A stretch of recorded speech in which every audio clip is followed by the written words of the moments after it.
그 관련해서 좀 몇 가지 물어보겠습니다. 그 후보자께서 답변을 못하시면 뒤에서 답변을 해주셔도 됩니다.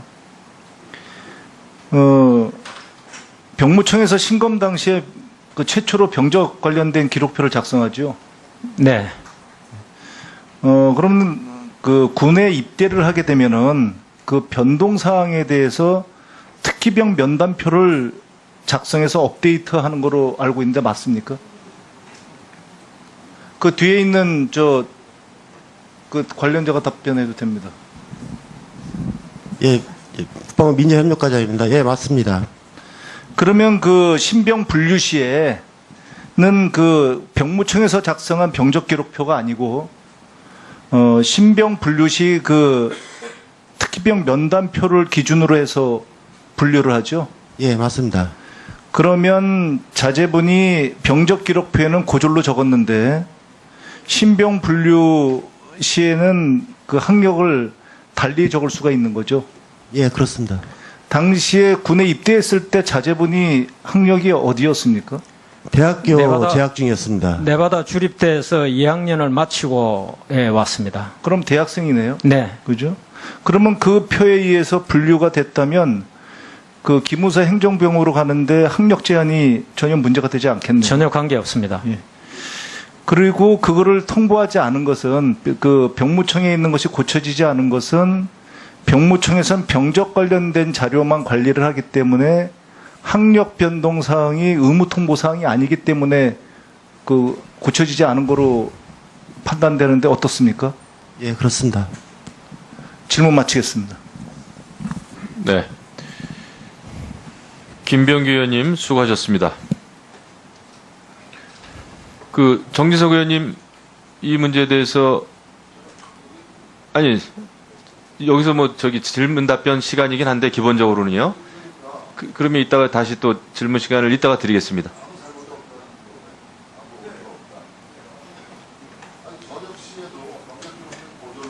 네, 네. 그러면 이렇게 하겠습니다.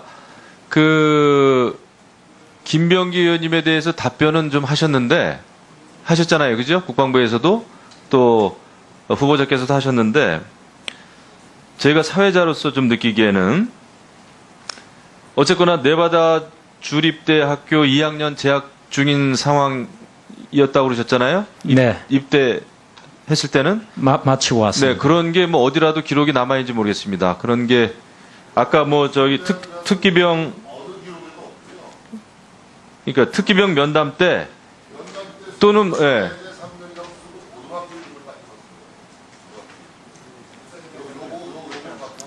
그리고 우리 국방부는 국방부 좀 일어서 주세요. 일어서 주세요. 예, 제가 말씀 좀 먼저 하겠습니다. 어쨌거나 이것은 좀 분명히 할 필요는 좀 있겠어요. 왜냐하면은 그냥 막연하게 대학교 재학 중이었다라고 하는 지금 질문과 답변은 있었지만은 그것을 확인할 수는 없지 않습니까? 지금 이 자리에서. 그것을 좀 확인해 달라 이겁니다. 예, 학교 관련된 그런 사안에 대해서는 자료를 제출할 수 있도록 하겠습니다. 네. 마치겠습니다. 제 발언은. 예, 우상호 의원님. 네. 간단한 기사 진행 발언입니다만은 이제 후보자에 대한 여러 가지 의혹이나 또 여러 가지 정책적 견해를 묻는 질의는 의원들에게 배정된 질의 시간에 한해서 진행하는 것이 오랜 관례인데 사회를 보고 계신 위원장께서 좀 중요한 문제라고 판단하실 수는 있으나 네.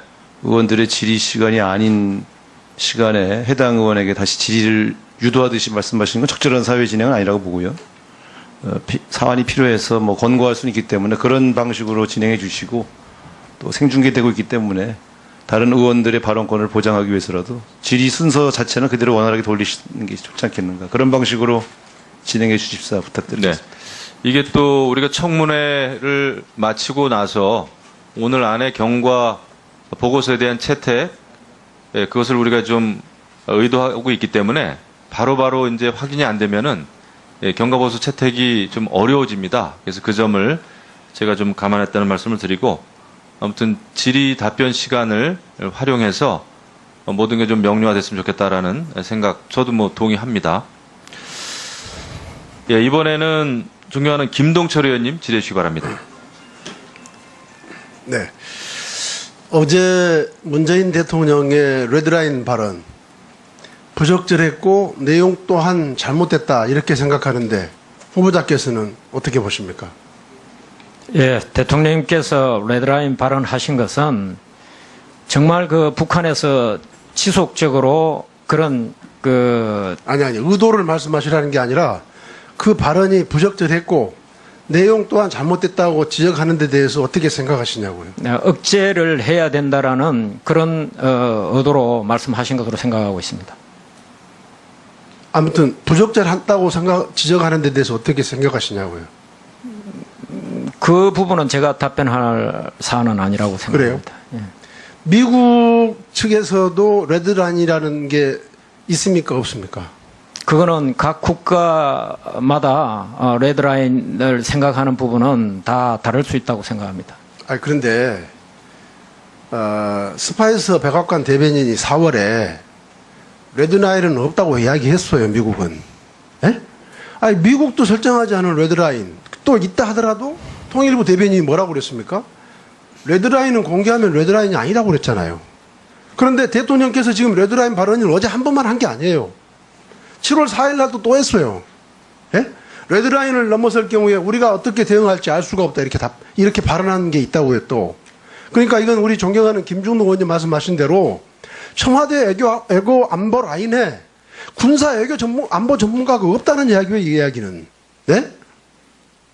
그러니까 이 정부가 안보는 무능하다, 국민이 불안을 느끼고 있는 것 아닙니까? 하여튼 합참부장 되시면은 이런 데 대해서 이건 전략적으로 그런 표현을 써서는 안 되는 것이죠. 예? 그리고 어떻게 제가 이건 뭐 합참부장한테 드릴 이야기는 아니지만 청와대 관계자들이 옆에 배석하고 있으면서 가만히 있으면 됩니까? 대통령의 발언이 잘못 나가면 거기 가서 이런 발언은 이렇게 답변하는 게 좋겠다고 그렇게 해줘야지. 대통령대로 자존심이 있어가지고 네? 혼자서 막 답변하려고 하다 보니까 그런 부적절한 발언이 나오는 것 아닙니까? 자, 아까 동료 의원들의 질의에 대해서 북한의 핵 무기화는 확인이 필요하다 이렇게 말씀하셨어요. 그런데 북한 스스로는 지금 핵탄두 소형화에 성공했다고 주장하잖아요. 그렇죠? 네. 네. 일본의 방위백서에서는 5번 핵실험을 했기 때문에 기술적으로 소형화 실현에 이르렀을 가능성이 있다 이렇게 이야기했고, 미 국방정보국 보고서도 소형화에 성공했다는 결론을 내렸다 이렇게 말했고, 싱크탱크 국가이익센터에서도 북한이 완전한 핵 보유국이라고 말할 수 있는 날이 됐다 이렇게 이야기했단 말이죠. 그러면 이건 핵탄두 소형화라는 이야기는 핵무기화가 다 완결됐다는 이야기 아닙니까? 또 뭐가 확인이 필요하죠? 이렇게까지 다 이야기하고 있는데. 핵무기 소형화에 관계된 그런 기술적인 부분이 상당한 수준에 이르렀을 것으로 저희도 판단하고 있습니다. 그러나 그것이 완전하게 핵무기화 됐다라는 것은 아직 분석이나 증명이 안 됐다라는 얘기. 그래서 말이죠. 자, 그러면 북한이 이렇게 해서 이제 핵무기화가 완결이 됐다고 했을 때 우리의 대응이 뭡니까? 그대로 용인하는 겁니까? 우리도 핵무장을 하는 겁니까? 아니면 핵무기화 그 자체를 가지고서 우리가 선제 타격을 하는 겁니까? 셋 중에 뭡니까?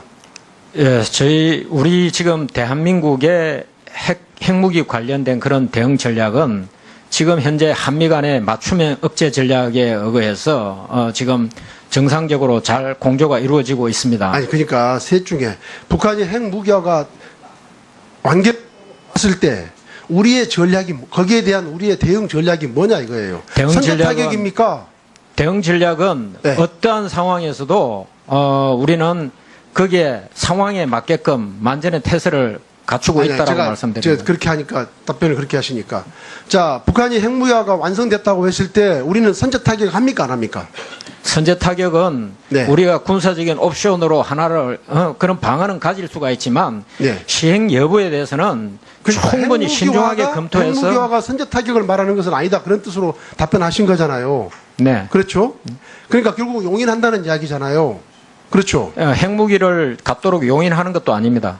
아니, 핵을 가졌는데 선제 타격하지 않으면 그건 용인하는 거 아니에요? 그게? 그러니까 그 무기화해서 갖지 못하도록 지속적으로 그런 억제 노력을 지금 현 정부에서 하고 있는 것입니다. 그러니까 실패했을 경우를 이야기하는 겁니다. 지금 벌써 세월이 지금 핵과 미사일 문제가 세월. 근데 결국 20년 동안 어떤 우리가 어떤 방어적인 것도 성공하지 못했지 않습니까? 그래서 제가 드리는 질문인데요.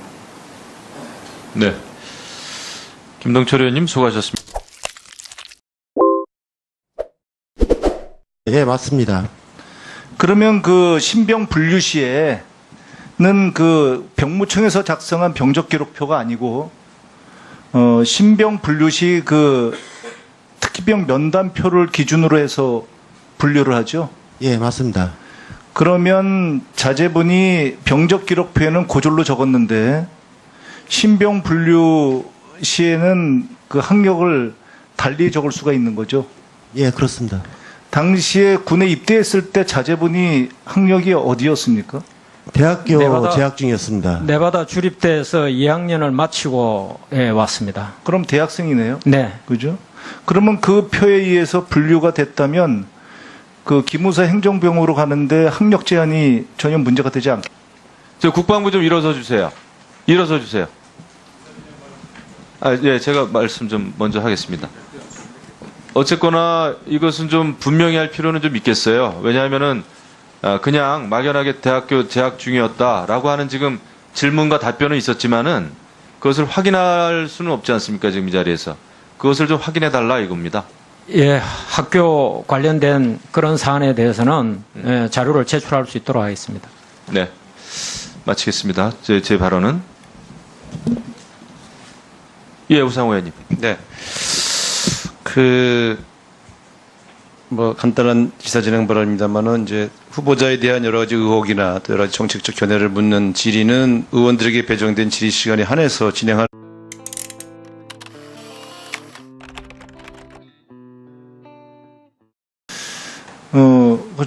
그 관련해서 좀 몇 가지 물어보겠습니다. 그 후보자께서 답변을 못하시면 뒤에서 답변을 해주셔도 됩니다. 병무청에서 신검 당시에 그 최초로 병적 관련된 기록표를 작성하죠. 네. 그러면 그 군에 입대를 하게 되면은 그 변동 사항에 대해서 특기병 면담표를 작성해서 업데이트하는 거로 알고 있는데 맞습니까? 그 뒤에 있는 그 관련자가 답변해도 됩니다. 예, 국방부 민정협력과장입니다. 전혀 관계 없습니다. 예.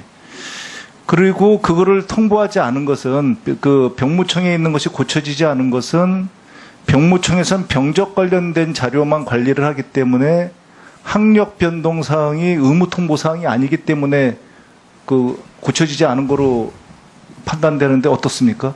예, 그렇습니다. 질문 마치겠습니다. 네. 김병규 의원님 수고하셨습니다. 그 정진석 의원님 이 문제에 대해서 여기서 질문 답변 시간이긴 한데 기본적으로는요.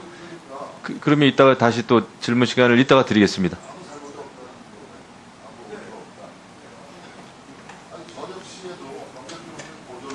네.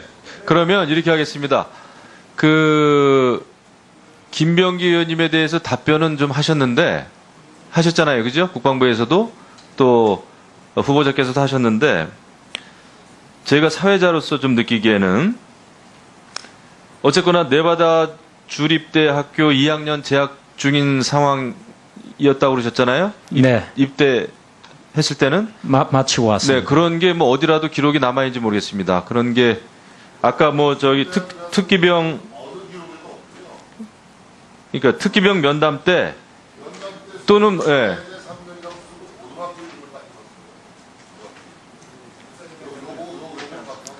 그리고 우리 국방부는